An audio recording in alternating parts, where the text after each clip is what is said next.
Salut à tous, c'est Otherman et aujourd'hui on se retrouve pour un sujet qui est important à mes yeux, un sujet qui va traiter de vous, voilà, aujourd'hui ou ce soir ou maintenant, ça dépend de la période à laquelle vous regardez cette vidéo, on va parler de vous, voilà.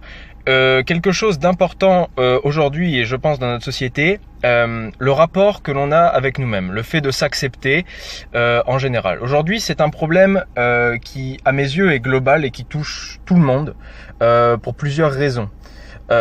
Premièrement, dans notre monde, aujourd'hui, on nous fait croire que tout est parfait.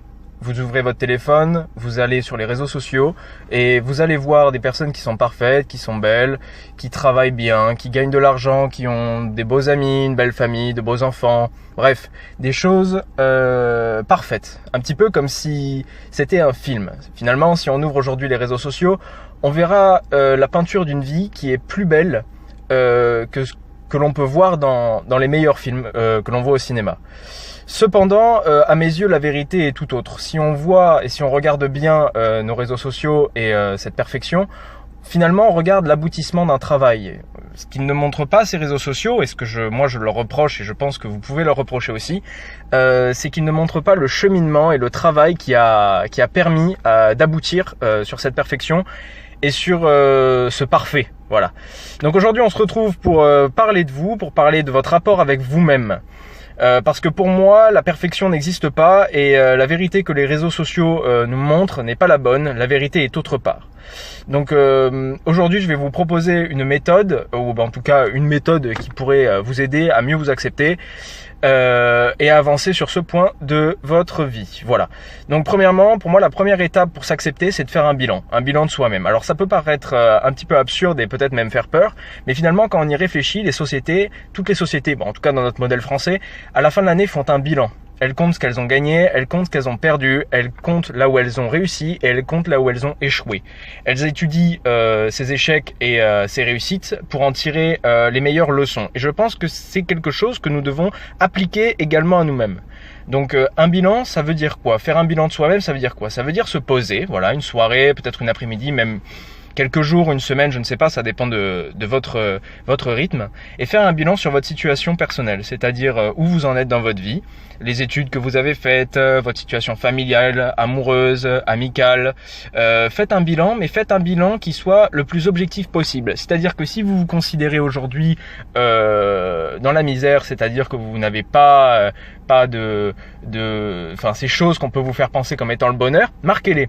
Notez-les, soyez honnête avec vous-même, dites voilà, aujourd'hui je ne fais pas de sport, je ne suis pas athlétique, ce point est un défaut. Mais faites également un point et un bilan de vos qualités. Dites, il faut que vous soyez objectif, voilà, je suis bon en musique, je le note sur un carnet ou sur une feuille de papier ou dans ma tête, je sais pas. Prenez le support que vous voulez pour noter ça. Pour moi, c'est important d'avoir un support parce que ça permet d'avoir une structure, de faire une structure de ce bilan. Donc voilà, vous notez les qualités que vous pensez avoir et les défauts que vous pensez avoir. Alors généralement, on va trouver plus de défauts que qualités. Donc ça peut paraître débile, mais ce sera toujours le cas dans la mesure où généralement on est expert dans un domaine, où on est meilleur dans un seul domaine puisque c'est un domaine qui nous passionne et nous l'avons travaillé, et tout le reste on l'a un petit peu délaissé. Mais c'est pas grave, il faut que vous fassiez vraiment un bilan qui soit objectif et vraiment le plus proche de la réalité possible, et vous allez voir, ça va être important pour la suite du processus. Il faut pas que vous vous aveugliez, que vous laissiez aveugler par exemple tous ces défauts et que ça vous cache ce que vous êtes vraiment et les petits détails positifs de votre vie. Bon voilà, ça c'est pour la première partie, je vais pas trop m'attarder dessus, je pense que vous avez compris le concept. Vous prenez une feuille de papier, vous marquez ce que vous faites de bien et ce que vous faites de mal et vous laissez ça comme ça s'appelle faire un bilan, enfin un bilan personnel, voilà. Dans un deuxième temps, on va mesurer le degré de gravité, ou justement de gravité dans le sens positif et négatif, de ce bilan, de ces paramètres. Voilà, vous allez voir ressortir quelques points et il va falloir que vous fassiez une étude de ces points, enfin réfléchir un petit peu sur ces points et vous posiez la question, mais est-ce que ce point négatif est vraiment important? Est-ce que ce point positif est vraiment important? Je ne sais pas. Si par exemple vous comptez mieux que personne le nombre de céréales jaunes que vous avez dans votre bol de café, ça va peut-être pas être intéressant, d'accord? Mais ça, il faut que vous le notez, il faut que vous soyez honnête aussi avec vous-même. Voilà, cette qualité ne sert à rien et ce défaut n'est pas si grave que ça. Voilà, ça va être important parce que ça va vous permettre de relativiser et de voir réellement les choses telles qu'elles sont et pas comme on a l'habitude de les voir, c'est-à-dire compter exclusivement les points négatifs et se dire que tout est perdu pour nous étant donné que nous ne sommes pas beaux, nous ne sommes pas riches, nous avons 40 ans, 20 ans, je ne sais rien, j'en sais rien, mais que le gars d'à côté en tout cas il est mieux. Ça, dans tous les cas, vous allez vous le dire, mais c'est pas ce qu'il faut se dire. Ce qu'il faut faire, voilà, c'est faire ce bilan et étudier la gravité de chacun des problèmes que ce bilan a pu mettre en lumière. Il faut se demander pourquoi ce problème est grave ou n'est pas grave. C'est-à-dire, par exemple, si vous n'êtes pas très sportif, vous ne courez pas un marathon tous les jeudis matins à l'aube. Est-ce que ça vous impacte dans votre vie aujourd'hui? Est-ce que c'est un poids pour vous? Est-ce que vraiment c'est quelque chose qui va fatalement vous pénaliser dans votre vie ou est-ce que c'est quelque chose finalement qui n'est pas tant d'importance que ça et puis ça ne vous servirait à rien de l'avoir ou ce serait quelque chose en plus, mais l'avoir, est-ce que réellement ça vous apporterait quelque chose de aussi positif que l'image que vous pouvez en avoir? Bref, vous avez compris, on fait une petite étude de gravité de ces points qui sont négatifs ou positifs. Voilà. Et dans un troisième temps, une fois que vous avez fait ressortir les points positifs et négatifs, que vous vous êtes demandé s'ils sont primordiaux ou non, si jamais ils sont importants ou pas importants, on va essayer de trouver une solution. Le troisième temps de ce bilan personnel, et qui va vous permettre de vous accepter et peut-être d'améliorer votre situation, si vous la considérez comme mauvaise, ça va être de chercher des solutions. Voilà, si vous n'êtes pas sportif, peut-être aller faire du sport. Voilà, ce serait peut-être la meilleure solution pour devenir sportif. Par exemple, là je plaisante en donnant un exemple qui peut paraître banal, mais bien sûr il y a des personnes qui vont trouver des problèmes qui, sont beaucoup plus importants que ça. Par exemple, je n'ai pas fait assez d'études, je ne suis pas formé sur ce point, j'aimerais être meilleur dans ce point. Donc là, ce qu'il va falloir faire, c'est trouver des solutions. Des solutions, elles peuvent se trouver notamment, premièrement dans des études, des stages, des changements d'habitude, des changements de vie, peut-être même. Voilà. Si vous n'êtes pas sportif, vous voulez devenir sportif, instaurez-vous un rythme de travail pour le sport, par exemple. Ou essayez d'autres moyens. Bref, dans tous les cas, il va falloir essayer de trouver une solution à tous ces problèmes qui soient plus ou moins graves et que vous voulez régler. Voilà. La deuxième étape vous aura permis également d'épurer un petit peu, je pense. C'est-à-dire que si vous considérez que ce n'est pas important, peut-être que se casser la tête à trouver une solution à un problème pas important n'est peut-être pas primordial et n'est peut-être pas quelque chose pas quelque chose qui va vraiment être important dans l'instant. Donc mettez-les de côté, prenez les points les plus importants et essayez de trouver des solutions. Pareil, si vous avez noté des qualités, vous allez en avoir des qualités, une solution pour une qualité, ça va être comment la mettre en œuvre, comment lui donner plus de reflets, plus de poids peut-être, je ne sais pas, par exemple si vous êtes très bon en cuisine, si vous cuisinez pour vous-même, pourquoi ne pas aller postuler dans le restaurant d'à côté et travailler une fois sur deux, ou je ne sais pas. Essayez de mettre en application ces qualités pour vous et qu'elles vous servent selon l'objectif que vous vous êtes fixé. Je ne sais pas si vous voulez gagner de l'argent, si vous voulez fonder une famille, plaire, je ne sais pas. Ça peut être plein de choses. Mais bon, vous avez compris, vous avez saisi. On essaie de trouver des solutions, on essaie de trouver des applications à des avantages et des qualités. Mais bon, pour moi, il y a certaines solutions. Je pense que vous n'allez pas trouver de solution. Il y a des points néfastes de votre vie où vous allez vous dire, fatalement, je ne peux pas pallier ce problème parce que aujourd'hui, je ne sais pas, je veux pas prendre d'exemple qui serait un petit peu glauque et un petit peu, un petit peu négatif parce que je n'ai pas envie que ça touche et que ça cible certaines personnes et qui se disent, parce que l'espoir est très bien aussi. Mais si une solution n'a pas de problème, c'est pas grave, on se pose, on mesure la gravité du problème et on se dit, on se le répète, ce problème n'a pas de solution, ce n'est pas grave.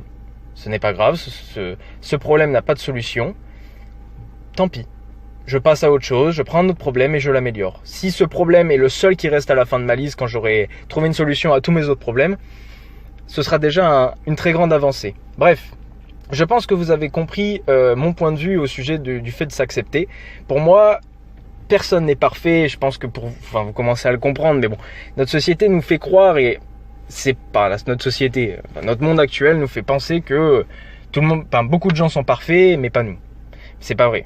Personne n'est parfait. Et tous ceux que vous voyez sur les réseaux sociaux et qui ont un certain reflet, ont fait un travail. Ils ont fait ce bilan, je pense, une fois. Ils se sont dit, voilà, ce point, je veux l'améliorer. Ce point, je veux lui trouver une solution. Et aujourd'hui, vous admirez les résultats. Alors c'est sûr que de se comparer au début d'un voyage en regardant l'arrivée, je ne sais pas si vous faites un voyage d'une ville à une autre, ou d'un endroit qui va être, vous voyez, sombre et jusqu'à un endroit clair.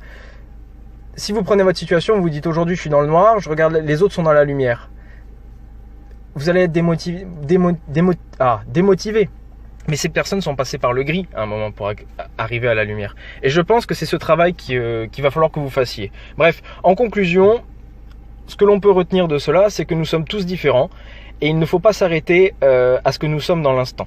Il faut faire un petit travail, un petit bilan personnel qui va nous permettre de trouver des solutions aux problèmes que nous jugeons graves et cela va nous permettre de nous accepter. Beaucoup de projets aujourd'hui sont fondés sur votre motivation et sur l'image que vous avez de vous-même. Il est vrai qu'un projet porté par quelqu'un qui a une grande confiance en lui et qui s'accepte pleinement réussira mieux que l'inverse. Donc si vous voulez réussir, il faut absolument que vous passiez par ce travail de vous accepter. Il faut que vous vous acceptiez. Acceptez-vous tel que vous êtes. Et ne vous dites pas, arrêtez de vous comparer aux autres. Je pense que ça, je le répète, je sais c'est un peu pénible, mais c'est le pire. C'est le pire de tout. Parce que vous ne pouvez pas relativiser si vous vous comparez à un modèle de perfection. Ça, c'est pas possible. Ce n'est pas possible. Il faut absolument que vous vous mettiez dans la tête que ces personnes ont fait un travail. Et vous allez faire ce travail. Parce qu'aujourd'hui, vous êtes en train d'écouter mes paroles. Vous êtes en train de réaliser qu'il faut que vous fassiez un bilan. Vous allez faire ce bilan. Vous allez étudier la gravité des problèmes. Vous allez trouver des solutions. Vous allez faire le tri. Et vous verrez qu'une fois que vous avez fait déjà ce travail, votre vie sera mieux et vous vous accepterez plus. Parce que peut-être qu'aujourd'hui, vous avez des problèmes dans vos vies que vous jugez graves. Mais après cette étude, ils vous paraîtront peut-être insignifiants. Donc si j'ai une conclusion à donner à tout ça, acceptez-vous. Acceptez-vous tel que vous êtes. Soyez objectif. Ne vous masquez pas la réalité. Merci à tous, c'était Otherman et on se retrouve pour une prochaine vidéo. À très vite. Salut à tous, c'est Otherman et aujourd'hui on se retrouve pour un sujet qui est important à mes yeux, un sujet qui va traiter de vous, voilà, aujourd'hui ou ce soir ou maintenant, ça dépend de la période à laquelle vous regardez cette vidéo, on va parler de vous, voilà. Quelque chose d'important aujourd'hui et je pense dans notre société, le rapport que l'on a avec nous-mêmes, le fait de s'accepter en général. Aujourd'hui c'est un problème qui à mes yeux est global et qui touche tout le monde pour plusieurs raisons. Premièrement, dans notre monde, aujourd'hui, on nous fait croire que tout est parfait. Vous ouvrez votre téléphone, vous allez sur les réseaux sociaux et vous allez voir des personnes...